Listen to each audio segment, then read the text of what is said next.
Hello everybody and welcome to the second episode of In Gaming.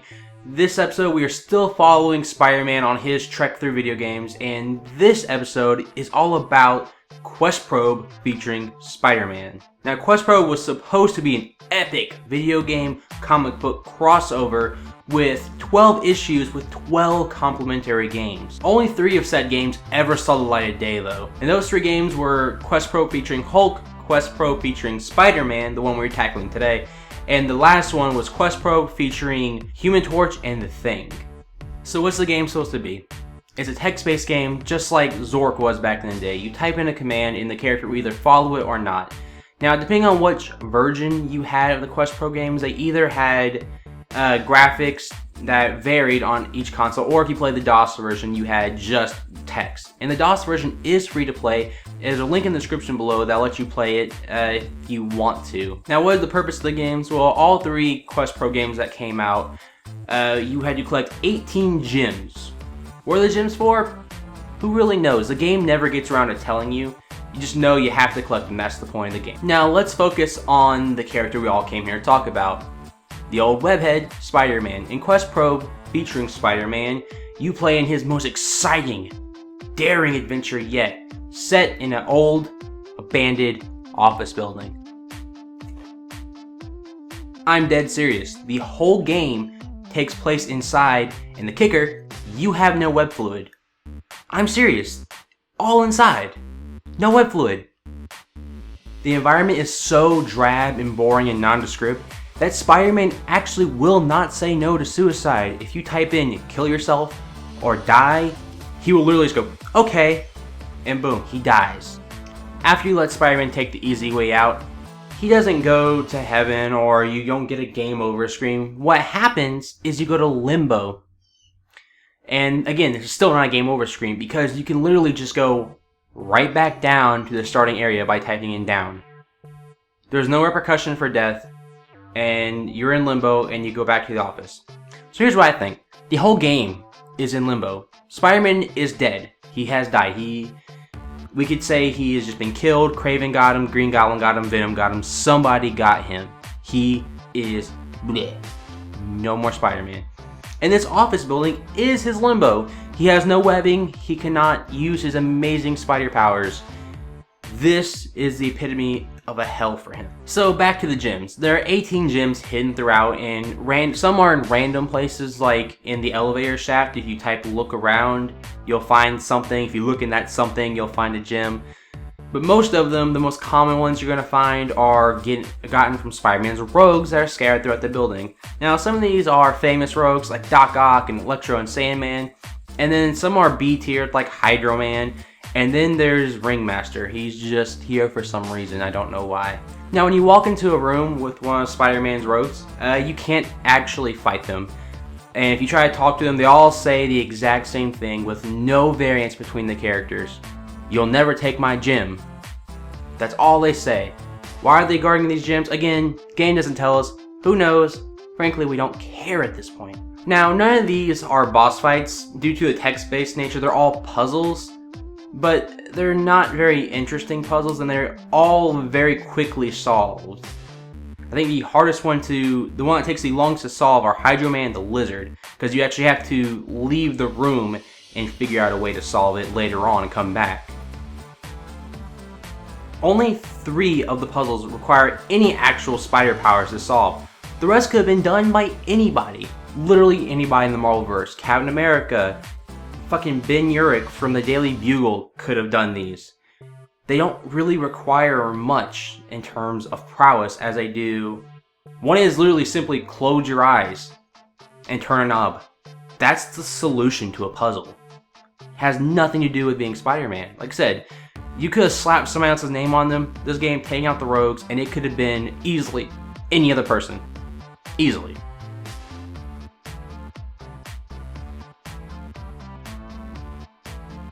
Now there is some of the puzzles I do like. For instance, I like the Hydro Man one, and I guess the Ringmaster one is it's cool. Even though if its solution's a bit stupid, it's kind of cool if you know the Ringmaster's powers. But if you don't know the Ringmaster's powers, you'll never ever figure it out. One of the puzzles right at the beginning just isn't fair.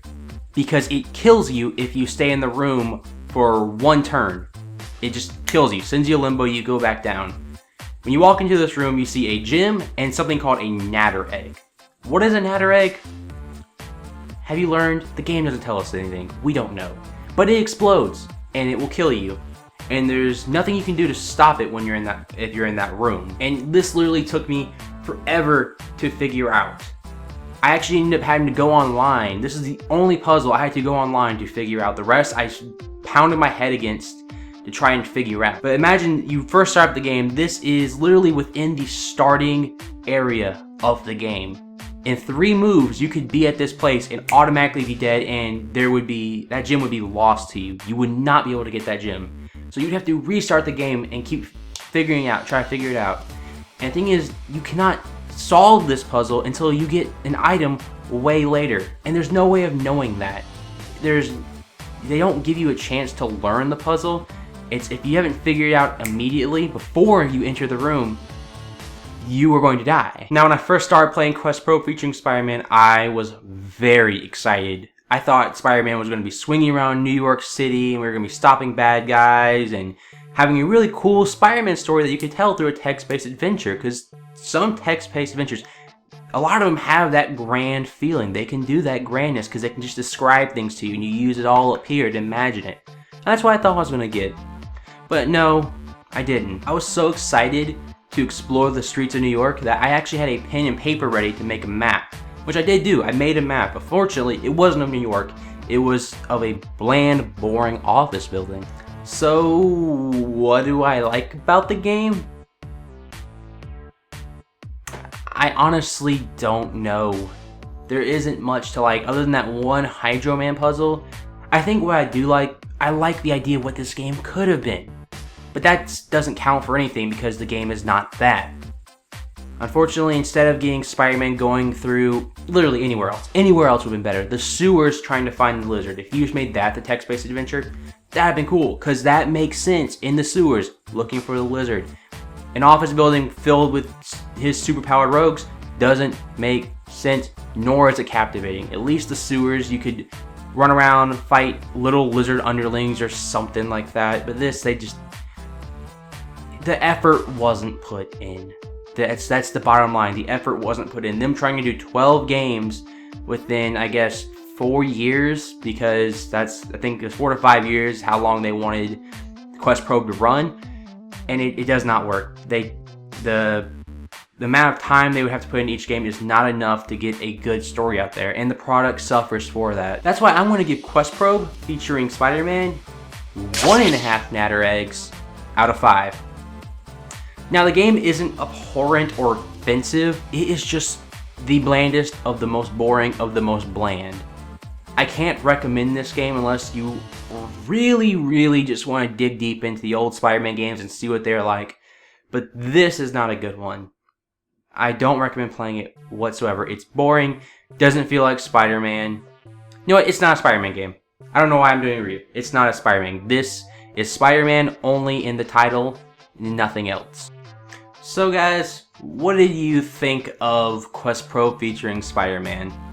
Obviously it's not a Spider-Man game, but play it for yourself. It's in the description below. Just note that the one in the description does not have the ugly little graphics that the Commodore 64 version had. I didn't mention the graphics because I'm kind of forgiving those. Even though they're ugly as hell, it is a Commodore 64 text-based game. It's not all about how it looks. It's really about how the adventure is. If you enjoyed this video, please leave a like and subscribe so you can see the next episode where Captain America and Spider-Man team up to fight the evil Dr. Doom. See you guys later.